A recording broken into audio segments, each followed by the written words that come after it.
Hello everyone, this is Satyendra Kumar. आप सभी का जीएस वाला एकेडमी में मैं सत्येंद्र कुमार वर्मा सर आप सभी का हार्दिक अभिनंदन एवं वंदन करता हूं। सबसे पहले सभी को Ram Ram, Radhe Radhe, very very good afternoon to all of you my dear student. जितने भी मेरे स्टूडेंट्स हैं जो ऑनलाइन और ऑफलाइन मुझसे कनेक्ट हैं, जो मुझसे हिस्ट्री और बाल मनोविज्ञान की कक्षाएं ले रहे थे, और जो भी जितने भी नए एस्पिरेंट्स होंगे जो यूट्यूब पर मेरे चैनल पर विजिट कर रहे हैं, उन सभी छात्रों के लिए मैं अपने यूट्यूब चैनल जीएस वाला एकेडमी में आप लोगों के लिए लेकर आया हूं सामान्य अध्ययन, यानी कि इतिहास, यानी कि करंट अफेयर, यानी कि निबंध, यानी कि आपका पॉलिटी, और इन सभी जीएस के सब्जेक्टों के साथ मैं आपको टीचिंग एग्जाम से संबंधित बाल मनोविज्ञान, जिसे हम लोग चाइल्ड डेवलपमेंट या साइकोलॉजी के नाम से जानते हैं, और पर्यावरण अध्ययन जैसे विषयों को पढ़ाने की एक कोशिश करूंगा, और उम्मीद करूंगा कि इन सब्जेक्टों के साथ आप लोगों के साथ जस्टिस कर सकूं और आपको एग्जाम में क्रॉस करने के लिए या पास कराने के लिए जो मैं मेहनत करना चाहता हूं, एक उम्मीद है, एक प्रयास है कि इस चैनल के माध्यम से आपको जीएस का और सीडीपी का कंटेंट मैं आपको उपलब्ध कराऊं। सबसे पहले जितने भी एस्पिरेंट्स हैं उनको एक छोटा सा मैसेज, उनको एक छोटा सा पैगाम, उनको एक छोटा सा संदेश इतना सा है कि कोविड की जो लहर चल रही है, अब वो चाहे दूसरी हो चाहे वो तीसरी आने वाली हो, जो भी लहर हो, आप पॉजिटिव रहिए, नेगेटिव बातों से दूर रहिए। हो सकता है आप YouTube बहुत वॉच करते हो, तो कोरोना से संबंधित YouTube पे न्यूज़ मत देखिए, ना ही आप लोग घर पर लगे टीवी पर कोरोना से संबंधित न्यूज़ देखिए ज़्यादा। अगर वो न्यूज़ देखेंगे तो वो नेगेटिविटी आपके दिमाग पर हावी हो जाएगी, वो आपके दिमाग की पॉजिटिविटी को कमज़ोर करेगी, और आगे चल के अगर आपका मन मस्तिष्क कमज़ोर होगा तो वो आपके शरीर को परेशान ही करेगा। तो उम्मीद करता हूँ कि अपने आसपास नेगेटिविटी बिल्कुल मत आने दें, इन सब चीज़ों को इग्नोर करें। हाँ, साफ सफाई का ध्यान रखना है, डिस्टेंस मेंटेन करके चलना है, साफ अच्छा भोजन खाना है, लेकिन इन सब के साथ साथ इस पॉजिटिव एनर्जी और हैप्पीनेस थोड़ा रहने की कोशिश करिए, और इन सब पॉजिटिविटी को अपने परिवार के साथ, अपने माँ बाप के साथ, अपने दादा दादी के साथ, अपने समाज के हर उस व्यक्ति के साथ, अपने देश के नागरिक के साथ इस एनर्जी को जरूर शेयर कीजिए, ताकि हम लोग मिलकर इस पॉजिटिविटी के साथ इस कोरोना से लड़ सकें। उम्मीद करता हूं कि जो मैं अपनी बात कहना चाह रहा हूं आप उस बात को समझ रहे होंगे। ठीक है, यही मेरा मैसेज था, और इस मैसेज को आपको हर दूसरे तक सर्कुलेट करना है कि इस समय पॉजिटिविटी और पॉजिटिव एनर्जी और हैप्पीनेस थोड़ी सी आप लोगों के लिए कितनी महत्वपूर्ण है, सभी लोगों के लिए, कि कोरोना जिस तरीके से फैलता जा रहा है, और ईश्वर से कामना है कि जल्दी इससे हम लोग उभर जाएंगे, इसकी समस्या समाधान हो जाएगा। लेकिन जब तक समाधान होगा तो ये कितने लोगों को बेरोजगार कर देगा और कितनी ज़्यादा समस्याएं पैदा कर देगा, कर ही दी हैं। टीचिंग इंडस्ट्री में खुद as a working educator teacher हूँ, चाहे बड़ी कोचिंग हो, चाहे छोटी कोचिंग हो, चाहे कोई भी टीचर हो, इस समय आप टीचिंग इंडस्ट्री सफ़र कर रही है। इस समय फाइनेंशियल कितनी समस्या हो गई है, आप समझ सकते हो इन सब चीज़ों को। अगर एज अ टीचर मैं, चाहे कोई भी दूसरा टीचर हो, इस समय रिसोर्सेज की समस्या होने के बाद वो अपने घर पर बैठकर आपको एजुकेशन प्रोवाइड कर रहा है, तो बच्चों लोग, आप लोगों की ये एक भी नैतिक जिम्मेदारी बनती है कि आप जिस भी टीचर से पढ़ रहे हो उसके लिए थोड़ा सा उसको भी मोटिवेट करें, उससे भी कनेक्ट होकर रहें, और उसके चैनल को लाइक शेयर सब्सक्राइब करते रहें, क्योंकि वो पढ़ाना नहीं छोड़ रहा है और वो आपको पढ़ने के लिए मजबूर भी कर रहा है। आप पढ़ाई मत छोड़ना।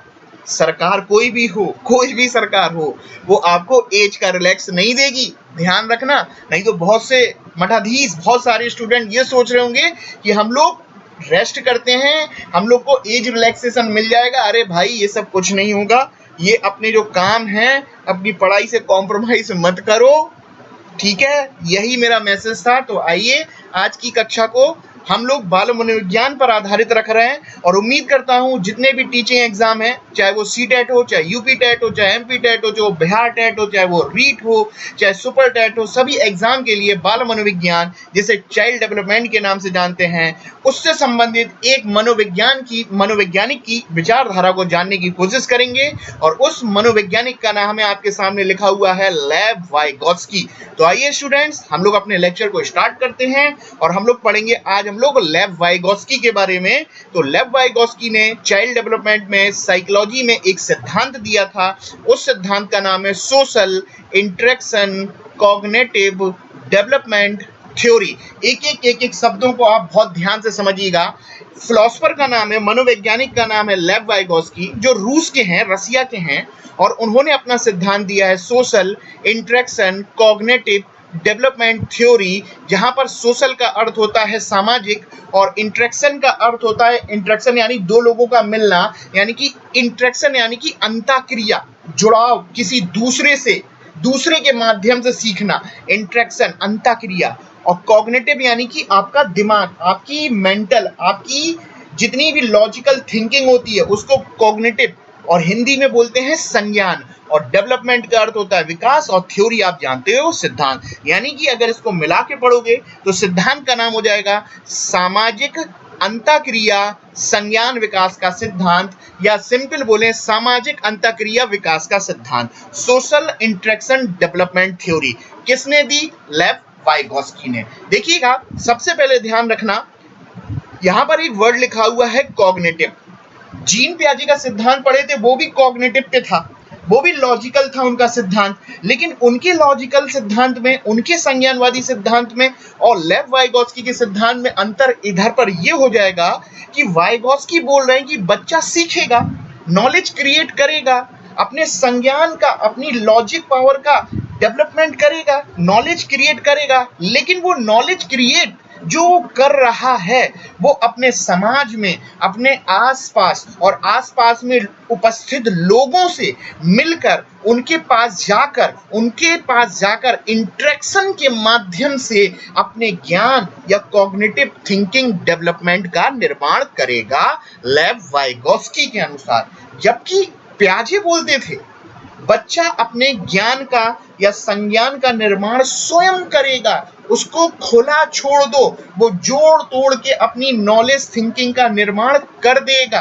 जबकि वाइगोस्की बोल रहे हैं कि नॉलेज क्रिएट करेगा, कॉग्निटिव डेवलपमेंट होगा, लेकिन उसे किसी न किसी की समाज में, उस सोसाइटी में किसी से सीखने की, वो इंटरेक्शन से, किसी के पास जाकर इंटरेक्ट के माध्यम से थिंकिंग या नॉलेज का निर्माण करेगा। यानी कि दोनों ही कॉग्निटिव हैं।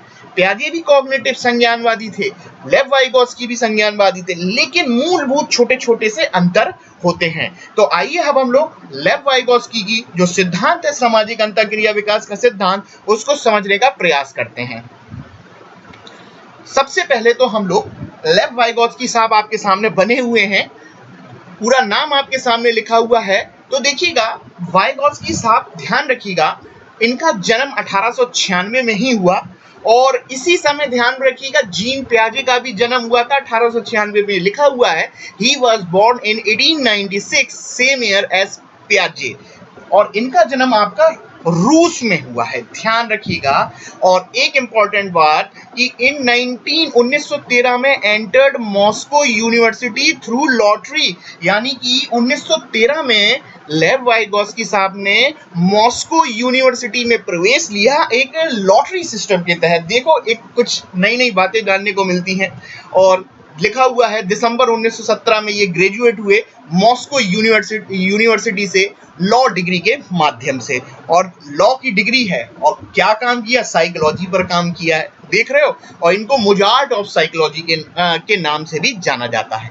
आइए अब हम लोग लेव वाइगोस्की के जो भी महत्वपूर्ण बात है उनको समझने का प्रयास करते हैं। ये तो एक जनरल बात हो गई। आइए देखिए, ये स्ट्रक्चर आपके सामने बना हुआ है, बहुत ध्यान से समझिएगा, थोड़ा सा रिपीट करा देता हूं। वाइगोस्की हैं, वाइगोस्की बोल रहा है इस तरह कि कोई भी व्यक्ति या बालक छोटा अपनी कॉग्निटिव थिंकिंग, अपने दिमाग का या मेंटल का या संज्ञान का निर्माण करेगा, या नॉलेज का या ज्ञान का निर्माण करेगा, लेकिन वो जो कुछ भी सीखता है, वाइगोस्की के अनुसार वो जो कुछ भी सीखेगा, उसके सीखने में उसके आसपास, उसके पड़ोसियों, उसके आसपास के वातावरण में उपस्थित लोग, सोसाइटी, वातावरण बहुत इंपॉर्टेंट है, और वो उनसे मिलके इंटरेक्शन यानी कि अंतःक्रिया के माध्यम से सीखेगा, वहां की संस्कृति, कल्चर के माध्यम से सीखेगा, और जो भी वो सीखेगा उसके सीखने में भाषा एक बहुत इंपॉर्टेंट रोल प्ले करने वाली है।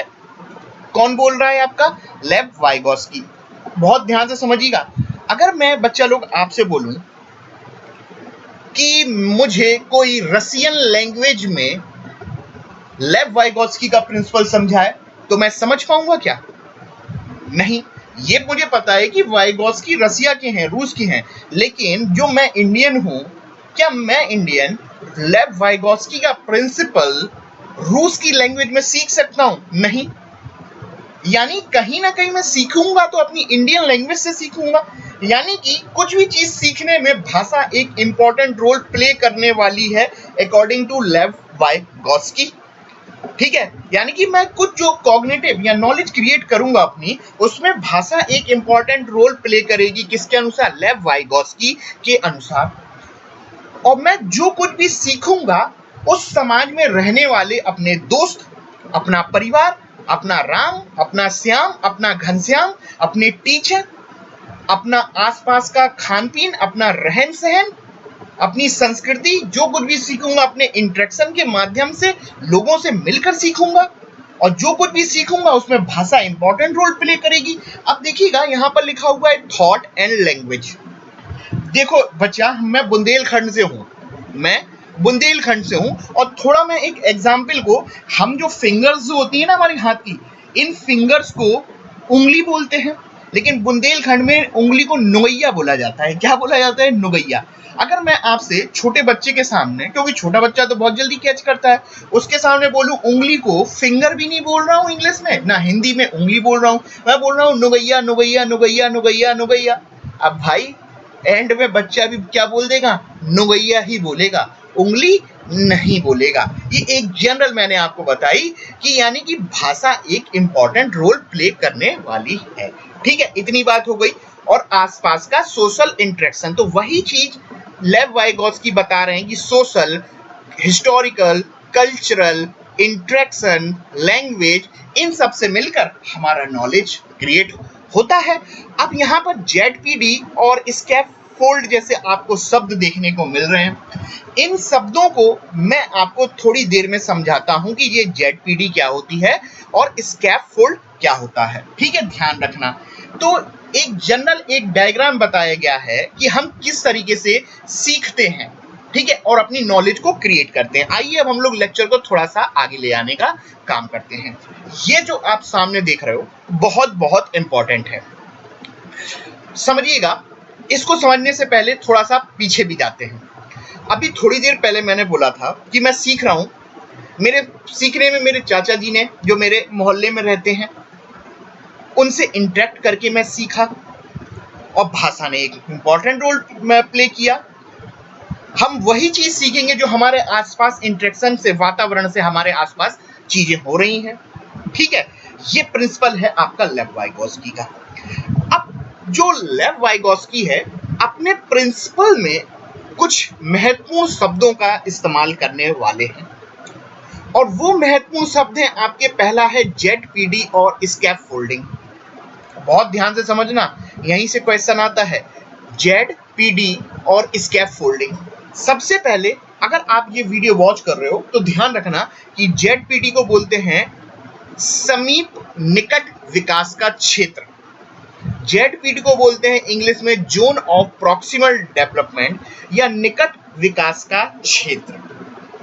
और जबकि स्कैफोल्डिंग जो है, इसको बोला जाता है ढांचा, या बोला जाता है सहायता, या इसको बोला जाता है पाड़। स्कैफोल्डिंग यानी कि ढांचा या पाड़ या सहायता, और सबसे महत्वपूर्ण शब्द स्कैफोल्डिंग का होता है सहायता, लेकिन अल्पकालीन, दीर्घकालीन सहायता नहीं, अल्पकालीन सहायता जो होती है वो स्कैफोल्डिंग कहलाती है। अब आपके सामने कुछ डायग्राम दिखाई दे रहे होंगे, इन डायग्रामों को आपको बहुत ध्यान से समझना है। समझने से पहले एक बात समझिएगा, मैं बोलता हूं कि एक छोटा बालक है और हर छोटा बालक की अपनी एक वो होती होगी ज्ञान की दुनिया कि मैं ये काम कर सकता हूं। एक छोटा बालक है जो कक्षा 5 में पढ़ता है, और कक्षा 5 में पढ़ता है तो वो कक्षा 5 तक की प्रॉब्लम को ही सॉल्व कर पाएगा। ऐसा तो है नहीं है कि वो कक्षा 12 की प्रॉब्लम को सॉल्व कर दे। यानी कि एक एरिया है, एक क्षेत्र है, वो उस क्षेत्र से बाहर नहीं जा पा रहा क्योंकि वो उसी तक काम कर पाता है, जोन तक। ठीक है, तो उसी सर्किल को पहले उन्होंने बताया है what I can learn on my own, यानी कि मैं क्या खुद की दम पर सीख सकता हूं, या मैं ये बोलूं what can I do for me, या मैं कौन कौन से काम मैं खुद के द्वारा कर सकता हूं, या मैं कक्षा 5 में हूं, कक्षा 5 की समस्या को सॉल्व कर सकता हूं। क्या मैं कक्षा 10 की प्रॉब्लम को सॉल्व कर पा रहा हूं? नहीं कर पा रहा क्योंकि वो उसके दायरे से बाहर है। तो ये जो छोटा वाला सर्किल है, ये बालक का दायरा है जहां पर वो ये बोल रहा है कि ये काम मैं कर सकता हूं। अब होता क्या है, उसी छोटे बालक राम या रहीम से उसके टीचर ने या आस पड़ोस के लोगों ने या किसी ने भी उससे बोला कि तू कक्षा 5 में, क्लास 5 में है, क्या तू कक्षा 10 की प्रॉब्लम सॉल्व कर सकता है? या तेरी IQ 70 का है, तू 150 बराबर IQ की प्रॉब्लम को सॉल्व कर सकता है? या तू कक्षा 5th में है, क्या कक्षा 12 की प्रॉब्लम को सॉल्व कर सकता है? तो ये तो बालक के दायरे से बाहर की बात हो गई है। इस प्रॉब्लम को वो सॉल्व नहीं कर पा रहा है।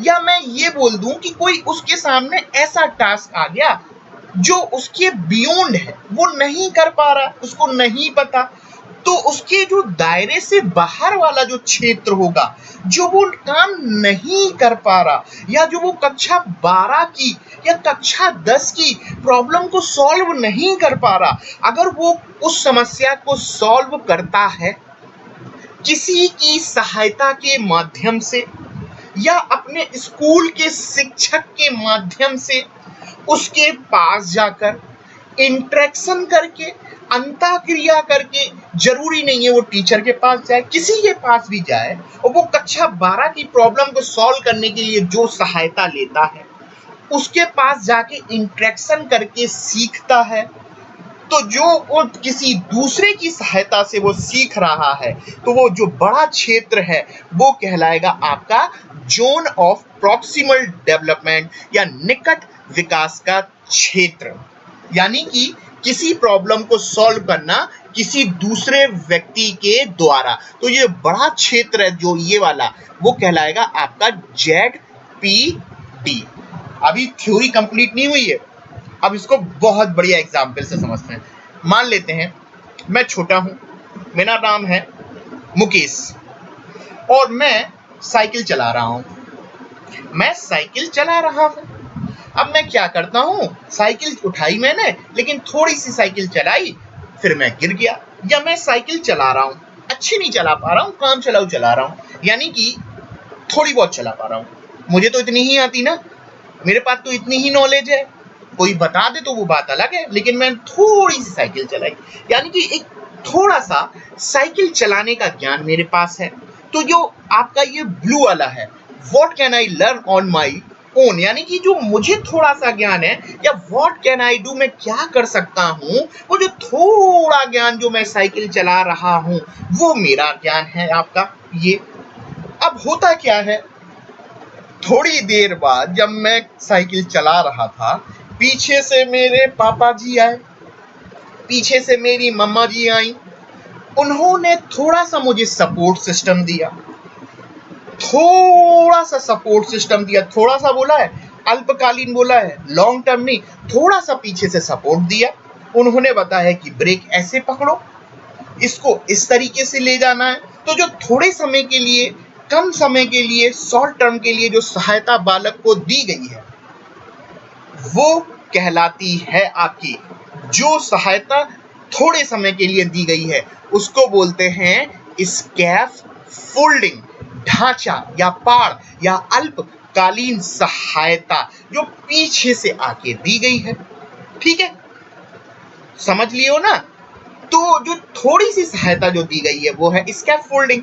अब थोड़ी सी देने के बाद बच्चा निकल गया आगे, यानी कि बच्चा सीख रहा है, लेकिन किसी के माध्यम से, अपने मम्मी पापा के इंटरेक्शन के माध्यम से थोड़ी सी सहायता दी, स्कैफोल्डिंग दी और बच्चा निकल गया। यानी कि बच्चे का ज्ञान का दायरा, साइकिल चलाने का दायरा वो बढ़ गया, लेकिन बड़ा किसी की सहायता से। और जब बढ़ जाएगा तो बच्चे की नॉलेज बढ़ जाएगी, तो उसका जो थोड़ा सा ये वाला एरिया था अब वो बड़ा वाला हो जाएगा, वो हो जाएगा आपका ZPD, zone of proximal development या निकट विकास का क्षेत्र, जो वो किसी इंटरेक्शन से या किसी की सहायता से सीखेगा। और जो व्यक्ति जो सहायता देगा, वो जो सहायता जो होगी थोड़े समय के लिए, धक्का जो दिया या पतंग उड़ाने के लिए तन्ने बांध दिए, वो जो थोड़ी सहायता है वो आपकी कहलाएगी स्कैफोल्डिंग। उम्मीद करता हूं अब आप समझ गए होंगे। ठीक है, इतनी बात हो गई, फिर से समझते हैं। अब एक और सर्किल बाहर डॉटेड डॉटेड डॉटेड डॉटेड दिख रहा है। ये जो डॉटेड वाला इलाका आपको दिख रहा है, इसको बोलते हैं बियॉन्ड एरिया या potential development area. Potential development area, PDA, potential development area या संभाव्य विकास का क्षेत्र।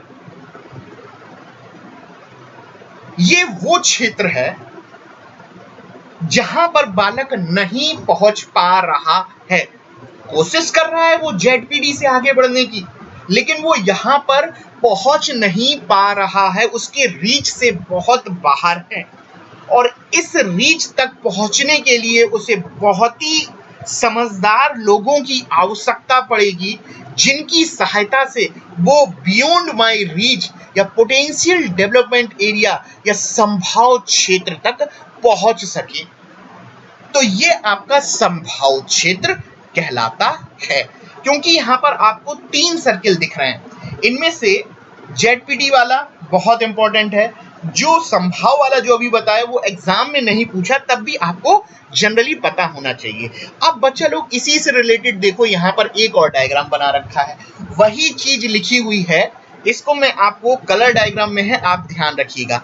व्हाट आई कैन डू, मैं क्या कर सकता हूं। अब देखो व्हाट आई कैन डू का एक तीर जा रहा है और इस तीर को लिखा हुआ है जोन ऑफ अचीव्ड डेवलपमेंट, यानी कि ZAD, where the learner is right now. यानी कि ZAD वो एरिया है जहां बालक बोल रहा है व्हाट कैन आई, मैं क्या कर सकता हूं, या ये मेरे एरिया में है, ये काम मैं इस काम को कर सकता हूं। ये बालक की क्षमताओं वाला क्षेत्र है।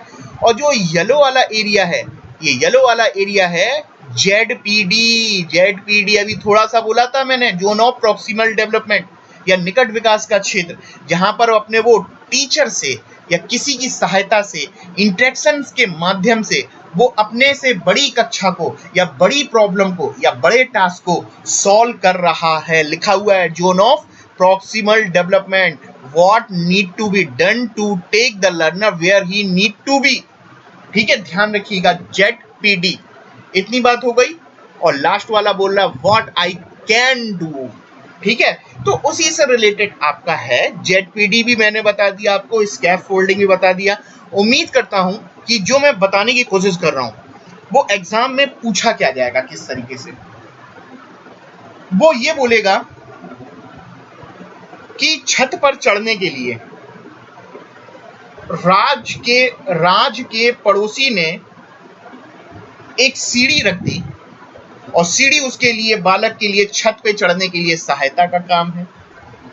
तो जो सहायता दी गई है सीढ़ी की, वो क्या है, स्कैफोल्डिंग, थोड़े समय के लिए। लेकिन उसके पड़ोसी ने, राज ने जो मदद की है, या मुकेश उसके पास गया छत पे चढ़ने के लिए, जो इंटरेक्शन है, जो उसने ये बता दिया कि ऐसा कर दोगे तो हम छत पे भी चढ़ सकते हैं, तो वो क्या है आपका ZPD, यानी कि नॉलेज का दायरा बढ़ जाएगा। सिंपल से अंतर है, माइनर सा अंतर है। जहां ZPD उसकी नॉलेज की, ये नॉलेज थी, इतनी नॉलेज हो गई, ये ZPD हो गई, किसी की सहायता के माध्यम से प्रॉब्लम को सॉल्व कर दिया। लेकिन जो सहायता देने वाला है टीचर, जो राज पतंग के कन्ने बांधने वाला है, या जो मम्मी पापा साइकिल चलाने में पीछे से मदद करने वाले हैं थोड़े समय के लिए, जो थोड़े समय के लिए मदद है, वो क्या कहलाएगी? स्कैफोल्डिंग। उम्मीद करता हूं कि आप अब समझ गए होंगे। अब लेक्चर को आगे ले आते हैं। बच्चा लोग, लेव वाइगोत्स्की जो है और जीन पियाजे हैं, दोनों की कंपैरेटिव स्टडी हमें करना चाहिए। लेकिन जैसा कि मैंने बोला कि अभी हम लोगों ने स्टार्ट किया है, प्रीवियस लेक्चर का जीन पियाजे पे था और आज का वाइगोत्स्की का है, तो ये आपका डेमो लेक्चर होगा, क्योंकि वाइगोत्स्की इस लेक्चर में कंप्लीट नहीं होने वाला। एक और लेक्चर आएगा कम से कम 40 से 50 मिनट का। उस सेकंड लेक्चर में हम लोग लेव वाइगोत्स्की का सेकंड पार्ट में कंप्लीट पोर्शन कर लेंगे। लेकिन अभी जो एग्जाम का 55% का पोर्शन है वो हम इस थ्योरी वाले इस लेक्चर से कंप्लीट करने जा रहे हैं। अब थोड़ा सा आगे बढ़ते हैं। मैंने थोड़ी देर पहले बोला था कि वाइगोत्स्की जो है भाषा को बहुत इंपॉर्टेंट मानते हैं, कि बच्चा भाषा को आत्मसात करके चीजें सॉल्व करता है या कुछ भी चीज काम करने में भाषा एक महत्वपूर्ण रोल प्ले करने वाली है। किनके अनुसार? वाइगोत्स्की के अनुसार। और वाइगोत्स्की साहब एक टर्म का इस्तेमाल करेंगे अपनी थ्योरी में। उस टर्म को साइकोलॉजी में या इनकी थ्योरी में बोला जाता है सेल्फ टॉक। सेल्फ टॉक के लिए दूसरा शब्द आया है प्राइवेट टॉक। हिंदी में आया है निजी भाषा या स्वयं से बात करना, और स्वयं से बात करके बोलना कि ये काम ऐसा किया जा सकता है, या हम बोले स्वयं से बात करके स्वयं को डायरेक्ट बात करना, या मैं ये बोलूं सेल्फ टॉक या निजी भाषा या प्राइवेट स्पीच वो भाषा है जहां बालक अपने आप से बात करते हुए या गाना गुनगुनाते हुए बोल रहा है कि ये काम ऐसा कर देना चाहिए। जैसा कॉन्सेप्ट अपने आप से गुनगुना के बात करते हुए वाला कॉन्सेप्ट अगर किसी व्यक्ति ने दिया है तो वो है लेव वाइगोत्स्की। इसको सेल्फ टॉक या प्राइवेट स्पीच के नाम से जानते हैं। मान लेते हैं कि मैं बालक हूं या बड़ा हूं, प्रेस कर रहा था, कपड़े धो रहा था और गाने गुनगुनाते हुए मैं ये बोल रहा था कि क्या ये काम ऐसे कर सकते हैं या इस काम को इस तरीके से किया जाना चाहिए, यानी कि स्वयं से बात करके अपने आप में बात करके बोलना कि ये चीज ऐसे हो सकती है और थिंकिंग करना। तो ये कॉन्सेप्ट आपका कहलाएगा प्राइवेट स्पीच या सेल्फ टॉक के नाम से जाना जाएगा। और ये कॉन्सेप्ट दिया किसने? वाइगोत्स्की ने। और ये कॉन्सेप्ट मुख्यतः 4 से 6 वर्ष के बीच में संबंधित है, यानी कि बाल अवस्था से संबंधित है, चाइल्डहुड स्टेज से संबंधित है। क्योंकि एक बार सीटेट में सेल्फ टॉक का कॉन्सेप्ट ईगोसेंट्रिज्म से जोड़ा गया था। ईगोसेंट्रिज्म यानी अहम केंद्रता, और अहम केंद्रता का कॉन्सेप्ट आपका दिया था जीन पियाजे। वो अलग होता है ईगोसेंट्रिज्म। मैं बता देता हूं, ईगोसेंट्रिज्म और सेल्फ टॉक का कॉन्सेप्ट पूछा जा चुका है। सेल्फ टॉक तो मैंने समझा दिया, जबकि पियाजे का जो था ईगोसेंट्रिज्म यानी कि अहम केंद्रता का अर्थ होता है कि बालक को लगना कि मैं जो बोल रहा हूं, जो कर रहा हूं, या ये चीज है वही चीज सही है, अपने मन मुताबिक दुनिया को करवाना, या ये लगे कि सारी दुनिया बालक के कदमों में है, या सब बालक को उसके चारों ओर से घेरे हुए और सेंटर में बालक है। अहम केंद्रता कहलाती है। यानी कि अहम केंद्रता का अर्थ है कि बालक को ये लगे कि ये काम इस तरीके से होना चाहिए, या सारी दुनिया उसके कदमों में, जो वो बोल रहा है, जो कर रहा है, जो समझ रहा है वो चीज ही सही है। फुल ऑफ अटेंशन जैसे कॉन्सेप्ट वो कहलाते हैं ईगोसेंट्रिज्म। वो भी इसी समय 3 से 6 वर्ष से संबंधित है, बाल अवस्था से। लेकिन दिया किसने था? पियाजे ने। तो वो यही चीज ध्यान में रखना है।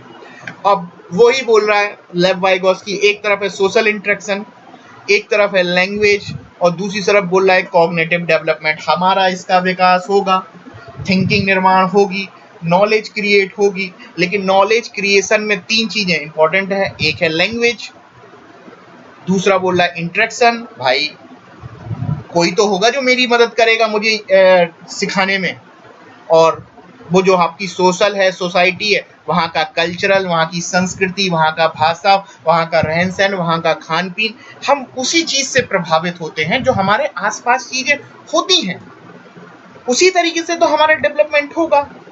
तो यही लेव वाइगोस्की का सामाजिक अंतःक्रिया विकास का संस्कृति का सिद्धांत था, जिसको मैंने अपने स्लाइड के माध्यम से आपको समझाने की कोशिश करी है।